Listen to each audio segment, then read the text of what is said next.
So we have to apply, Swami Vivekananda at that time said, we must apply science to produce more and more food with our available land, which is possible.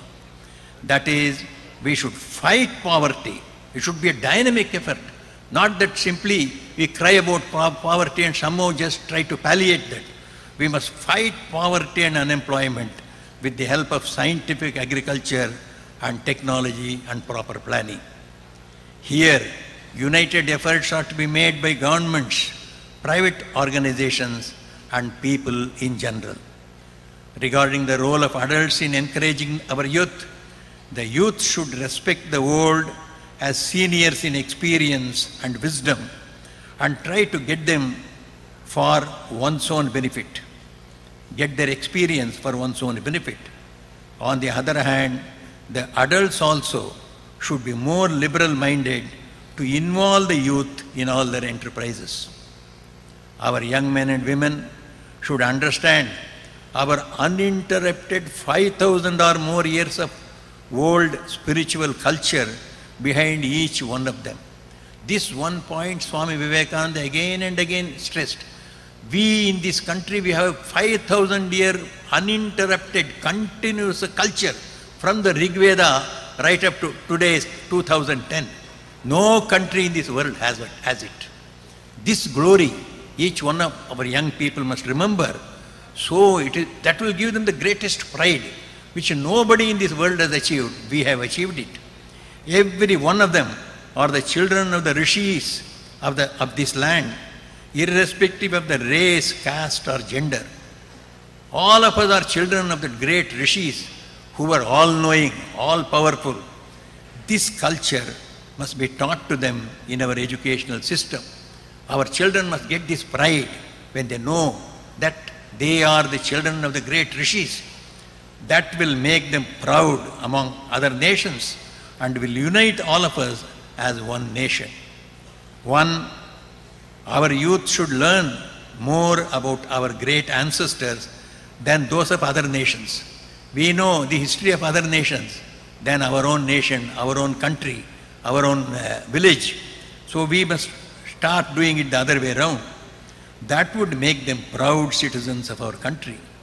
It is this faith in ourselves that we need badly so that we can compete with the developed nations and succeed.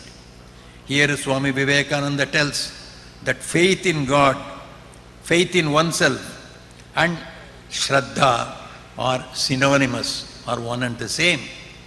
He also says that one can solve any problem if one has faith in oneself. What we lack today, we have got knowledge. We are experts in several fields of technology, science, engineering, medicine. But we are not coming to the fore in the world because we lack the self-confidence.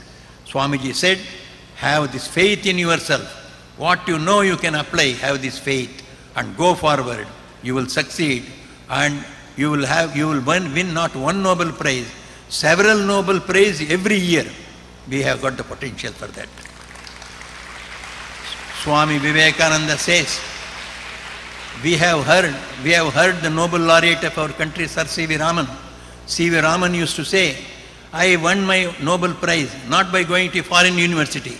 In India itself, I worked. My costliest instrument was 35 rupees cost only. And Sir C.V. Raman won the first Nobel Prize. Our Tagore won the Nobel Prize for poetry. He did not go to England and get it. He wrote Gitanjali here in our own language. It was translated and he was offered the Nobel Prize. So we have got that potential. Those with that self-confidence have won it. What we want today is every one of you must get this self-confidence. Swami Vivekananda says, what we want are Western science and Indian spirituality, which he called Vedanta. Control and channelization of our vital energy and Shraddha, faith in ourselves. Teach this life-giving, great, ennobling doctrine to our young people, even from their very birth. These about characters form the real character of a person. It is true that character succeeds in whatever enterprise one undertakes. Swamiji believed that men of character can make any amount of money, and therefore what we need is such men, not money. Money will come when men of character are, everything else will surely follow. Lastly, our youth should have a national ambition. We must have a national ambition. The whole nation must be on the path to achieve a goal. What is that goal?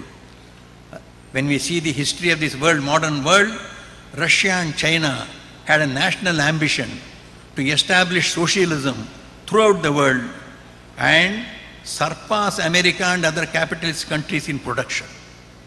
We talk about Russia, we talk about China. The whole nation, they had an ambition. We shall produce more things than America is able to produce. And we shall establish communism everywhere in the world.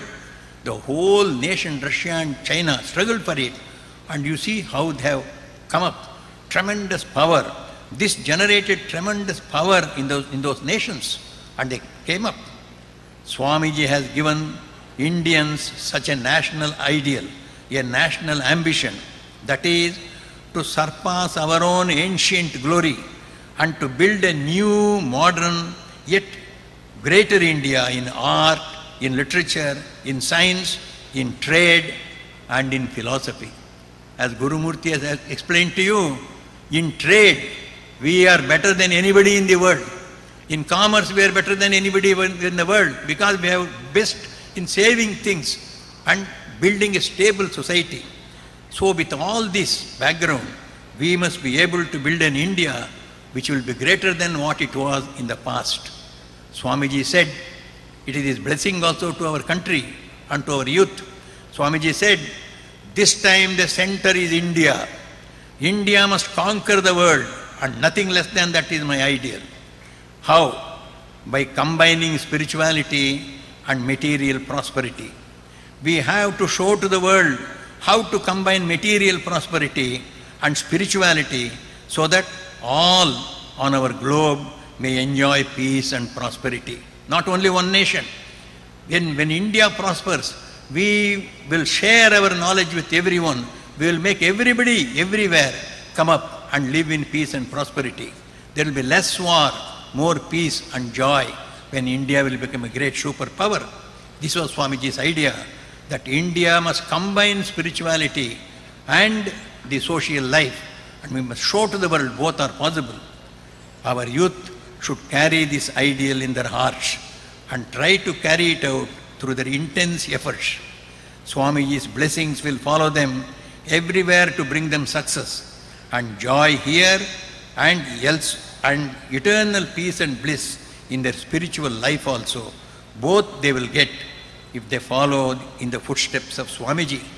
In fact, real religion, our Shastras say, our scriptures say, is that which can make you happy in this world and which can also give you the spiritual knowledge that you are the children of God. God is our Father and Mother. He is always with us.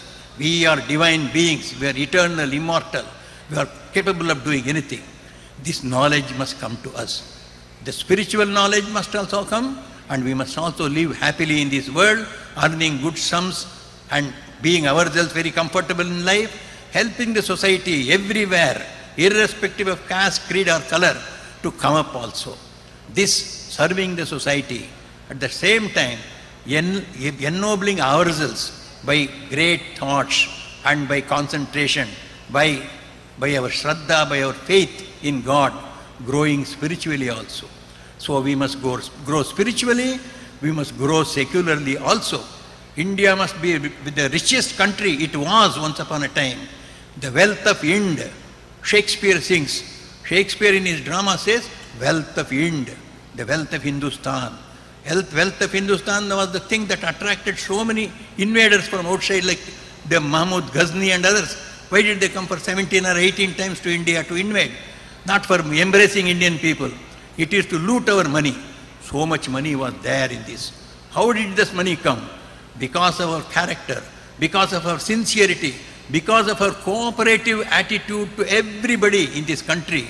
We worked as one man. That should come back again that will come back again by the blessings of Swamiji. We shall adopt a spiritual life as well as a social life based on dharma, based on the fundamental noble qualities of truth, of selflessness, of purity, and faith in ourselves and faith in God. This is what we want. This is what Swami Vivekananda wants us to follow. We follow him and we shall be great, and we shall fulfill Swamiji's idea that India must become the spiritual leader of the world. May Swami Vivekananda bless us all. Thank you very much.